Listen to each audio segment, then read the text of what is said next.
నమస్తే, welcome to our channel. నేను మీ సిరి. ఈ నెల 17వ తారీఖున జరిగే చిలకలూరిపేట సభలో చంద్రబాబు నాయుడు గారు, పవన్ కళ్యాణ్ గారు, మోదీ గారు అయితే ఒకే వేదిక మీద కనబడిపోతున్నారు. అయితే ఈ సభ గురించి ఢిల్లీ నుంచి పర్యవేక్షణ చేస్తున్నారు. ఈ అంశాన్ని మనకి వివరించడానికి మనతో పాటు ఉన్నారు ప్రముఖ senior journalist, political analyst C S Rao. నమస్కారం సార్. నమస్తే సార్. ఈ నెల 17న చిలకలూరిపేటలో భారీ సభ జరగబోతుంది. ఏంటంటే ఈ కూటమికి సంబంధించి బీజేపీ, జనసేన, టీడీపీ పార్టీకి సంబంధించి ముగ్గురు నేతలు ఒకే సభ మీద కనబడబోతున్నారు. దానికి పర్యవేక్షణ ఢిల్లీ నుంచి జరుగుతుందని చెప్పి మనకు వార్తలు వస్తున్నాయి. సో ఇది ఎలా చూడాలి? సో ఒకటేంటంటే చిలకలూరిపేటలో జరిగేటువంటి సభ అనేది మూడు పార్టీకి సంబంధించి పొత్తు అనౌన్స్ అయిన తర్వాత జరుగుతున్నటువంటి మొట్టమొదటి సభ. ఆ సభను ఖచ్చితంగా విజయవంతం చేయాలి అనేటువంటి పట్టుదలతోటి తెలుగుదేశం పార్టీ, జనసేన రెండు ఉన్నాయి. ఆ సభకి ప్రత్యేకించి నరేంద్ర మోడీ వస్తున్నారు, ప్రధానమంత్రి నరేంద్ర మోడీ. ప్రధానమంత్రి నరేంద్ర మోడీ అంటే ఆ హోదాలో సెక్యూరిటీ కూడా కల్పించాలి. సో సెక్యూరిటీ కల్పించాలంటే ముందుగానే అక్కడికి వచ్చేసి ట్రయల్ చేయటం కానీ, లేదా ప్రధానమంత్రి నరేంద్ర మోడీ సెక్యూరిటీ పర్యవేక్షించడానికి కానీ ఖచ్చితంగా ఢిల్లీ నుంచి ఒక ప్రత్యేకమైనటువంటి టీం వస్తుంది. ఆ టీం ఇప్పుడు చిలకలూరిపేటలో ఆల్రెడీ దిగింది, అది పర్యవేక్షిస్తుంది. సో దాని సందర్భంగా అసలు నరేంద్ర మోడీ హైదరాబాద్ నుంచి, బేగంపేట నుంచి చిలకలూరిపేటకి ప్రత్యేక విమానంలో రావాలా, లేదంటే ప్రత్యేక హెలికాప్టర్లో రావాలా, వచ్చిన తర్వాత అక్కడ సెక్యూరిటీ ఏంటి, వీటన్నిటిని అబ్జర్వ్ చేస్తుంది. అలాగే అక్కడ ఎంతమంది జనం వస్తారు ఏంటి అనే దాని మీద కూడా ఒక అంచనాకి ముందుగానే వస్తారు. ప్రధానమంత్రికి సంబంధించిన సహాయకులు ఉంటారు, తర్వాత సెక్యూరిటీ ఉంటారు, వాళ్ళందరూ కూడా ఒక అంచనా వేస్తారు. అంచనా వేసి ఆ డయాస్కి సంబంధించి ఎంత దూరంలో మొత్తం సెక్యూరిటీ కల్పించాలి, డయాస్కి ఎంత దూరంలో మొత్తం ఈ బారికేడ్స్ ఏర్పాటు చేయాలి, వీటన్నిటికీ డిజైన్ ఇస్తారు. దాంతోపాటు ఇక్కడ చంద్రబాబు నాయుడు అలాగే పవన్ కళ్యాణ్ ఇద్దరు కూడా అక్కడ పర్యవేక్షిస్తున్నారు. కాబట్టి చిలకలూరిపేట సభకు సంబంధించి మొత్తం కూడా వాళ్ళిద్దరూ చాలా ఇనిషియేటివ్గా తీసుకొని నరేంద్ర మోడీ వస్తున్నారు కాబట్టి మొట్టమొదటి సభ కూడా కాబట్టి ఖచ్చితంగా మేదరమెట్లో ఇటీవల జరిగినటువంటి సిద్ధం సభ కన్నా మించినటువంటి విధంగా చేయాలి, ఆ సభను సక్సెస్ చేయాలి అనేటువంటి ఒక పట్టుదలతోటి ఉన్నారు. అందుకే టెలికాన్ఫరెన్స్ పెడుతున్నారు ప్రతిరోజు చంద్రబాబు నాయుడు, అలాగే పవన్ కళ్యాణ్ కూడా పెడుతూ ఉన్నారు, జన సైనికులతో మాట్లాడుతూ ఉన్నారు. ఇంకొక వైపు తెలుగుదేశం పార్టీ శ్రేణులతోటి చంద్రబాబు నాయుడు మాట్లాడుతూ ఉన్నారు. సో భారీగా తరలి రావాలని చెప్పి పిలుపునిస్తూ ఉన్నారు. ఆయా పార్టీకి సంబంధించినటువంటి ఇన్ఛార్జీలు ఎవరైతే ఉన్నారో వాళ్ళకి చెప్తూ ఉన్నారు. ఇప్పుడు రెండో లిస్టు కూడా ఆల్రెడీ ప్రకటించేసాడు చంద్రబాబు నాయుడు, రెండో లిస్టు కూడా. సో 25 మందితోటి రెండో లిస్టు కూడా ప్రకటించడం జరిగింది. ఫస్ట్ లిస్టులో 94 మందిని ప్రకటించారు, ఇంకా 57 మిగిలి ఉన్నాయి. 57లో 25 ప్రకటించేశారు, మిగతావి కూడా ప్రకటించేటువంటి అవకాశం ఉంది. ఇవన్నీ చేస్తూనే ప్రజల్ని ఎక్కడి నుంచి తరలించాలి, ఎక్కువ ఏ కాన్స్టిట్యూన్సీ నుంచి ఎక్కువగా తరలించాలి, ఈ దాని మీద చాలా ఎక్కువగా కాన్సన్ట్రేషన్ చేశారు చంద్రబాబు నాయుడు. సో దాంతోపాటు సెక్యూరిటీ, ఇప్పుడు ఆల్రెడీ చంద్రబాబు నాయుడు కూడా Z+ కేటగిరీలో ఉన్నారు. Z+ కేటగిరీ సెక్యూరిటీ ఆయనకి. నరేంద్ర మోడీ అంటే ఆల్రెడీ ప్రధానమంత్రికి కానీ లేదంటే రాష్ట్రపతికి కానీ వీళ్ళకి ఎలాగూ Z+ సెక్యూరిటీ ఉంటుంది. సో ఇంత పెద్ద ఎత్తున సెక్యూరిటీ కల్పిస్తూ ఏర్పాట్లు చేయాల్సినటువంటి పరిస్థితి అక్కడ ఉంది. దీంతోపాటు అసలు నరేంద్ర మోడీ ఏం ఎక్స్పెక్ట్ చేస్తున్నారు అని అంటే, రాబోయేటువంటి రోజుల్లో ఆంధ్రప్రదేశ్లో ఖచ్చితంగా స్వీప్ చేయాలి, మొత్తం కూటమి స్వీప్ చేయాలి. 25 మంది ఎంపీలు ఉంటే 25 మందికి 25 మంది ఎంపీలని స్వీప్ చేయాలనేటువంటి యాంగిల్లో నరేంద్ర మోడీ ఉన్నారు. ఆ తరహా ఏర్పాట్లు చేయాలని చెప్పేసి ఆయన సూచించినట్టు ఆయన భద్రతని లేదంటే ఆయన మొత్తం టూర్ని పర్యవేక్షిస్తున్నటువంటి టీము కొంత దిశానిర్దేశం లేదా సందేశం ఇవ్వటం, సూచన చేయటం జరిగింది తెలుగుదేశం పార్టీకి సంబంధించిన అధినేతకు కానీ లేదా పవన్ కళ్యాణ్కి కానీ. సో అందుకని దాన్ని ప్రతిష్టాత్మకంగా తీసుకున్నారు.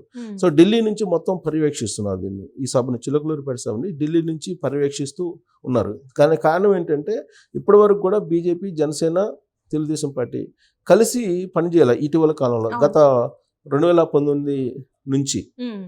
సో 2019 నుంచి ఈ పార్టీలు వేరువేరుగా పనిచేస్తూ వచ్చాయి, క్యాడర్ కూడా వేరువేరుగా పనిచేస్తూ ఉంది.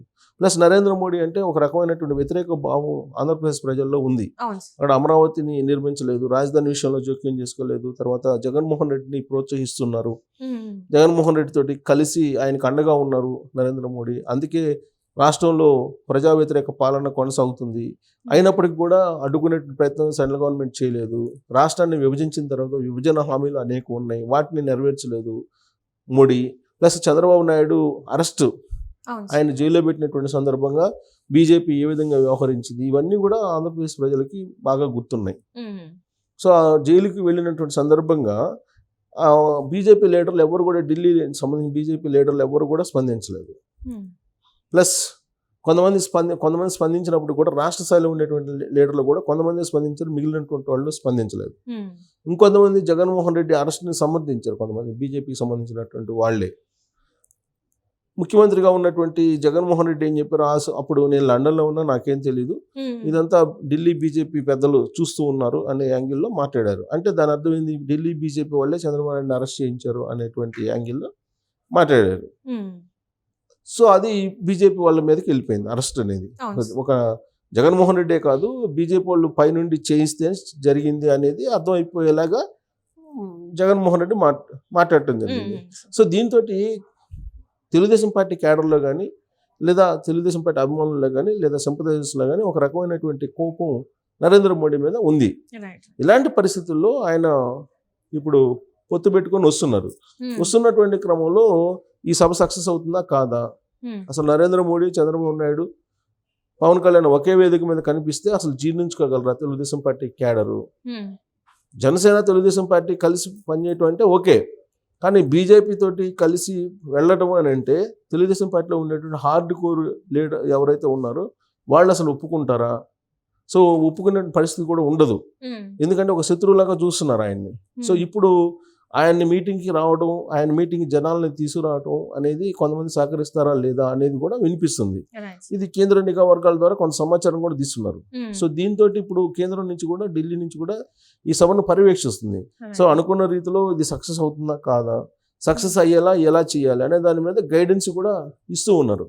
అందుకే చంద్రబాబు నాయుడు తోటి కూడా వ్యక్తిగతమైనటువంటి సిబ్బంది, నరేంద్ర మోడీ సిబ్బంది అంటే పిఎంఓ ఆఫీసు, ప్రధానమంత్రి కార్యాలయం ఎప్పుడు కూడా ఆయన టూర్ని పర్యవేక్షిస్తూ ఉంటుంది, నరేంద్ర మోడీ టూర్ని.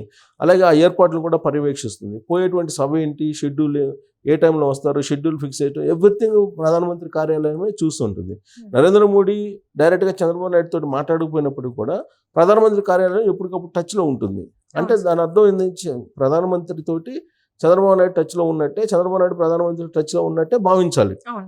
సో కాబట్టి ఢిల్లీ నుంచి టోటల్గా పర్యవేక్షిస్తున్నటువంటి క్రమంలో ఇది ఒక ఛాలెంజ్, ఈ సభ అనేది ఒక పెద్ద ఛాలెంజ్. సో అందుకే ట్రయల్స్ చేశారు నిన్న. ప్రత్యేకమైనటువంటి ఒకవేళ విమానాలు వస్తే అక్కడ ఎమర్జెన్సీ ల్యాండింగ్ ఎలా ఉంది ఏంటి ఇవన్నీ కూడా పర్యవేక్షించి అక్కడ నిన్న భూమి పూజ కూడా చేశారు. భూమి పూజ చేసి లోకేష్ మొత్తం అక్కడ ఏర్పాట్లన్నింటినీ పకడ్బందీగా చేస్తూ ఉన్నారు. ఏర్పాట్లే కాదు, ఏర్పాట్లతో పాటు నీకు అసలు ఏం చెప్పాలి, నరేంద్ర మోడీ ఆ సభకు వచ్చి ఏం చెప్పాలి, ఏం చెప్తే కన్విన్స్ అవుతారు ఆంధ్రప్రదేశ్ ప్రజలు. అంటే ఇప్పుడు ఈ సభలో ఇప్పటివరకు మనం ఈ ముగ్గురు కలిసి ఎప్పుడు సభలో చేయలేదు సార్, కానీ ఈ సభలో ఇప్పుడు మరి వాళ్ళ ముగ్గురు కలిపి మేనిఫెస్టో రిలీజ్ చేసే అవకాశం ఉందంటారా సార్? మేనిఫెస్టో అయితే రెడీ చేశారు కానీ బట్ ఆ సభలో అనౌన్స్ చేయకపోవచ్చు, అనౌన్స్ చేసే అవకాశం లేదు. ఎందుకంటే బీజేపీ మేనిఫెస్టో ఒకటి ఉంటుంది, జనసేనది ఒకటి ఉంటుంది, తెలుగుదేశం ఒకటి ఉంటుంది. ఈ మూడు కలిపి చేయాలి. ఈ మూడు కలిపి చేయాలంటే కొంత టైం తీసుకున్నటువంటి అవకాశం ఉంది.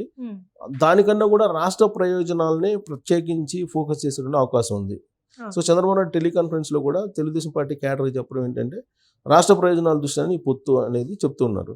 సో రాబోయేటువంటి ఎన్నికల్లో జగన్ వర్సెస్ జనం, అంటే రాష్ట్రం వర్సెస్ జగన్ అలా జరుగుతుంది. రాష్ట్ర ప్రయోజనాలు వర్సెస్ జగన్ ప్రయోజనాలు అనేటువంటి యాంగిల్లో ఎలక్షన్లు జరగబోతున్నాయి. కాబట్టి అందుకే మేము పొత్తు పెట్టుకున్నాము, ఇచ్చిపుచ్చుకునేటువంటి దూరంలో వెళ్ళాము, కాంప్రమైజ్ అయ్యాము. మీరు అర్థం చేసుకోండి, రాష్ట్ర ప్రయోజనాలు మనకి ఇంపార్టెంట్, జగన్మోహన్ రెడ్డి అన్నది అధికారంలో ఉండకూడదు. సో కాబట్టి మనం నరేంద్ర మోడీ వస్తున్నటువంటి ఈ సభను సక్సెస్ చేయాలనేది ఒక దిశానిర్దేశం చేశారు. సో కాబట్టి ప్రైమరీగా ఏంటంటే ఈ స్లోగన్ తీసుకెళ్లే అవకాశం ఉంది. ఆ తర్వాత మేనిఫెస్టోని ప్రకటించి ఇంకా సభలు చాలా జరిగే అవకాశం ఉంది. ఆ తర్వాత మేనిఫెస్టోకి అయితే వెళ్తారు. ఇప్పుడు ఈ సభలో మేనిఫెస్టో ప్రకటించే అవకాశం ఉండకపోవచ్చు. అంటే ఇది ఒక టెస్ట్ లాగా అనుకోవచ్చు సార్, అంటే ప్రజలు ఆహ్వానిస్తారా లేదా బీజేపీ పార్టీని అని చూడొచ్చా సార్? లిట్మస్ టెస్ట్ ఇది, వాస్తవంగా లిట్మస్ టెస్ట్ అనుకోవాలి దీన్ని. ఈ సభ సక్సెస్ అయితే ఇంకా రాబోయేటువంటి రోజుల్లో ఇంకా మరింతగా వేగంగా ముందుకు వెళ్ళేటువంటి అవకాశం ఉంది. Right, thank you so much sir. Thank you.